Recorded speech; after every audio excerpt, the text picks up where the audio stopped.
ಅಡಿಗೆ ಮನೆಯಲ್ಲಿ ಬಿಸಿ ಎಣ್ಣೆಗೆ ಹಾಕಿದ ತಕ್ಷಣ ಪೂರಿ ಒಂದು ಬಲೂನ್ ತರಹ ಪುಫ್ ಅಂತ ಉಬ್ಬೋದನ್ನ ನಾವೆಲ್ಲರೂ ನೋಡಿರ್ತೀವಿ. ನೋಡಕ್ಕೆ ಎಷ್ಟು ಖುಷಿಯಾಗತ್ತಲ್ವಾ? ಆದ್ರೆ ಇದು ಬರೀ ಅಡಿಗೆಯ ಮ್ಯಾಜಿಕ್ ಅಲ್ಲ.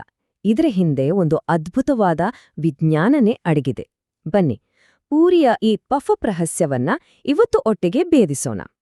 ಸರಿ, ಹಾಗಿದ್ರೆ ತಡ ಮಾಡೋದ್ ಬೇಡ, ನೇರವಾಗಿ ವಿಷಯಕ್ಕೆ ಬಂದ್ಬಿಡೋಣ. ನಮ್ಮ ಇವತ್ತಿನ ಮುಖ್ಯ ಪ್ರಶ್ನೆ, ಪೂರಿ ಯಾಕೆ ಹೀಗೆ ಬಲೂನ್ ತರಹ ಉಬ್ಬುತ್ತೆ? ಇದರ ಹಿಂದಿರೋ ನಿಜವಾದ ಕಾರಣವಾದ್ರೂ ಏನು? ಈ ಪ್ರಶ್ನೆಗೆ ಸಾಮಾನ್ಯವಾಗಿ ಸಿಗೋ ಉತ್ತರಗಳು ಹೇಗಿರುತ್ತೆ ಅಂದ್ರೆ, ಕೆಲವರು ಹೇಳ್ತಾರೆ ಎಣ್ಣೆ ಒಳಗೆ ಹೋಗಿ ಉಬ್ಬಿಸುತ್ತೆ ಅಂತ, ಕೆಲವರು ಲಟ್ಟಿಸುವಾಗ ಗಾಳಿ ಸಿಕ್ಕಾಕೊಳ್ಳುತ್ತೆ ಅಂತಾರೆ, ಮತ್ತೆ ಕೆಲವರು ಅದೆಲ್ಲ ಅಮ್ಮನ ಕೈಚಳಕ, ಒಂದು ಮ್ಯಾಜಿಕ್ ಅನ್ಬಿಡ್ತಾರೆ. ಇವೆಲ್ಲ ಕೇಳೋಕ್ ಚೆನ್ನಾಗಿದ್ರೂ ವೈಜ್ಞಾನಿಕ ಸತ್ಯ ಇದಕ್ಕಿಂತ ತುಂಬಾನೇ ಇಂಟ್ರೆಸ್ಟಿಂಗ್ ಆಗಿದೆ. ಹಾಗಾದ್ರೆ ಆ ನಿಜವಾದ ಕಾರಣವೇನು? ಪೂರಿ ಉಬ್ಬುವ ಕಥೆ ಶುರುವಾಗೋದು ಬಿಸಿ ಎಣ್ಣೆಯಿಂದ ಅಲ್ಲ, ಬದಲಿಗೆ ಹಿಟ್ಟು ಕಲಸುವ ಹಂತದಿಂದಲೇ.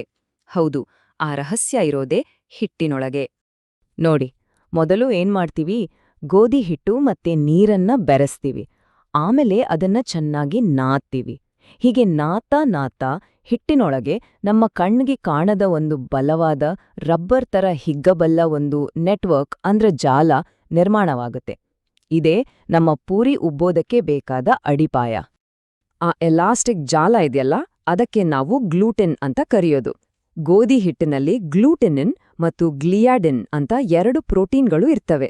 ನೀರು ಸೇರಿದ ತಕ್ಷಣ ಇವೆರಡೂ ಸೇರ್ಕೊಂಡು ಗ್ಲೂಟೆನ್ ಅನ್ನೋ ಒಂದು ಗಟ್ಟಿಯಾದ ರಬ್ಬರ್ ಬ್ಯಾಂಡ್ ತರಹ ಹಿಗ್ಗೋ ಒಂದು ಜಾಲವನ್ನ ರೂಪಿಸ್ತವೆ. ಇದೇ ನಮ್ಮ ಸೀಕ್ರೆಟ್ ವೆಪನ್. ಸರಿ, ನಮ್ಮ ಗ್ಲೂಟೆನ್ ಜಾಲ ಈಗ ರೆಡಿ. ಈಗ ನಮ್ಮ ಪೂರಿ ತನ್ನ ಜೀವನದ ಒಂದು ಅತಿ ಮುಖ್ಯವಾದ ಘಟ್ಟಕ್ಕೆ ಕಾಲಿಡ್ತಾ ಇದೆ. ಅದೇ ಬಿಸಿ ಬಿಸಿ ಎಣ್ಣೆಯ ಕಡಾಯಿ. ಅಂದ್ಹಾಗೆ ನಾವು ಹಿಟ್ಟು ಕಲ್ಸೋಕೆ ಬಳಸಿದ ನೀರು ಎಲ್ಲೇ ಹೋಯಿತು? ಅದು ಎಲ್ಲೂ ಹೋಗಿಲ್ಲ. ಹಿಟ್ಟಿನ ಕಣಗಳ ಮಧ್ಯೆ ಸಣ್ಣ ಸಣ್ಣ ಹನಿಗಳ ರೂಪದಲ್ಲಿ ಅಲ್ಲಲ್ಲೇ ಸಿಕ್ಕಿ ಹಾಕ್ಕೊಂಡಿರುತ್ತೆ. ಈ ನೀರಿನ ಹನಿಗಳೇ ನಮ್ಮ ಕಥೆಯ ಮುಂದಿನ ಹೀರೋ. ತೂರಿಯನ್ನ ಕಾದ ಎಣ್ಣೆಗೆ ಹಾಕಿದ ತಕ್ಷಣ ಏನಾಗತ್ತೆ ಗೊತ್ತಾ? ಆ ಬಿಸಿಗೆ ಹಿಟ್ಟಿನೊಳಗಿದ್ದ ನೀರು ಸೆಕೆಂಡ್ಗಳಲ್ಲಿ ಕುದಿದು ಹಬೆ ಅಂದ್ರೆ ಸ್ಟೀಮ್ ಆಗಿ ಬದಲಾಗಿಬಿಡುತ್ತೆ. ಹೀಗೆ ದ್ರವರೂಪದ ನೀರು ಗ್ಯಾಸ್ ರೂಪದ ಹಬೆಯಾಗಿ ಬದಲಾಗೋ ಪ್ರಕ್ರಿಯೆಗೆ ವಿಜ್ಞಾನದಲ್ಲಿ ಆವಿಯಾಗುವಿಕೆ ಅಥವಾ ವೇಪರೈಸೇಷನ್ ಅಂತ ಹೇಳ್ತಾರೆ. ಇಲ್ಲೇ ನೋಡಿ ಅಸ್ಲಿ ಆಟ ಇರೋದು. ನೀರು ಹಬೆಯಾದಾಗ ಅದು ಸುಮ್ನೆ ಇಡಲ್ಲ, ಅದು ವಿಸ್ತಾರಗೊಳ್ಳುತ್ತೆ. ಎಷ್ಟರ ಮಟ್ಟಿಗೆ ಅಂದ್ರೆ ಸುಮಾರು 1700 ಪಟ್ಟು ಹೆಚ್ಚು. ಅಬ್ಬಬ್ಬ, ಯೋಚನೆ ಮಾಡಿ, ಒಂದು ಸಣ್ಣ ನೀರಿನ ಹನಿ 1700 ಪಟ್ಟು ದೊಡ್ಡದಾಗುತ್ತೆ. ಇದೊಂದು ಸಣ್ಣ ಪುಟ್ಟ ಶಕ್ತಿಯಲ್ಲ. ಓಕೆ, ಈಗ ನಮ್ಮತ್ರ 2 ಸೂಪರ್ ಪವರ್ಗಳಿವೆ. ಒಂದು ಕಡೆ ಗ್ಲೂಟನ್ ಅನ್ನೋ ಎಲಾಸ್ಟಿಕ್ ಬಲೆ, ಇನ್ನೊಂದು ಕಡೆ ಹಬೆಯ ಅಗಾಧ ಶಕ್ತಿ. ಇವೆರಡೂ ಸೇರಿದ್ದಾಗ ಏನಾಗತ್ತೆ ಅಂತ ನೋಡೋಣ. ನೆನ್ಪಿದ್ಯಾ?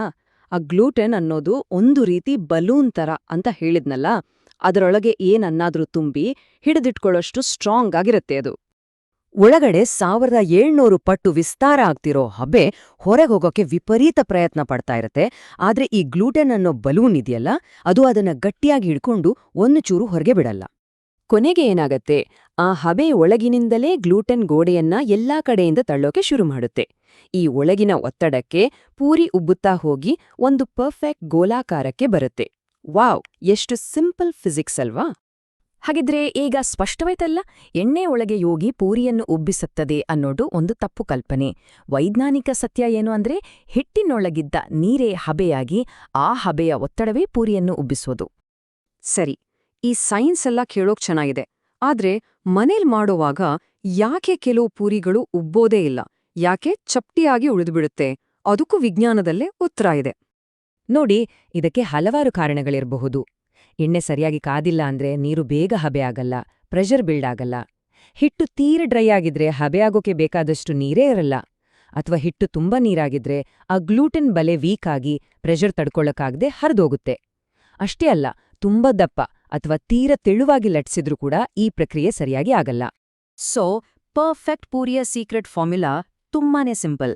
ಸರಿಯಾದ ಹದದ ಹಿಟ್ಟು ಜೊತೆಗೆ ಸರಿಯಾದ ಬಿಸಿಯ ಎಣ್ಣೆ, ಇವೆರಡೂ ಸೇರಿದರೆ ಮುಗೀತು, ಪ್ರತಿ ಪೂರಿಯೂ ಉಬ್ಬುತ್ತೆ.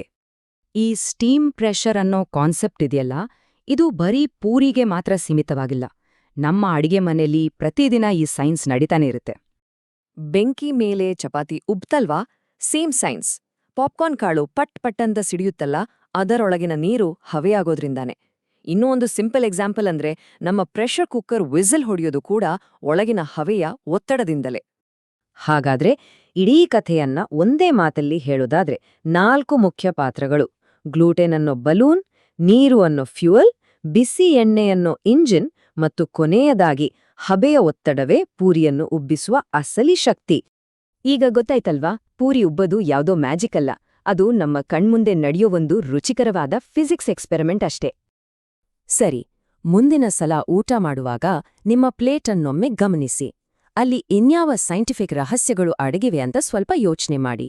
ಯಾಕಂದ್ರೆ ವಿಜ್ಞಾನ ಎಲ್ಲೆಲ್ಲೂ ಇದೆ, ನಾವು ಗಮನಿಸ್ಬೇಕು ಅಷ್ಟೇ. ಈ ಮಾಹಿತಿ ನಿಮಗೆ ಇಷ್ಟವಾಗಿದ್ರೆ ಲೈಕ್ ಮಾಡಿ, ನಿಮ್ಮ ಸ್ನೇಹಿತರೊಂದಿಗೆ ಶೇರ್ ಮಾಡಿ ಮತ್ತು ಇಂತಹ ಮತ್ತಷ್ಟು ಆಸಕ್ತಿಕರ ವಿಷಯಗಳಿಗಾಗಿ ಸಬ್ಸ್ಕ್ರೈಬ್ ಮಾಡಿ ಹಾಗೂ ಬೆಲ್ ಐಕಾನ್ ಒತ್ತೋದನ್ನ ಮರಿಬೇಡಿ.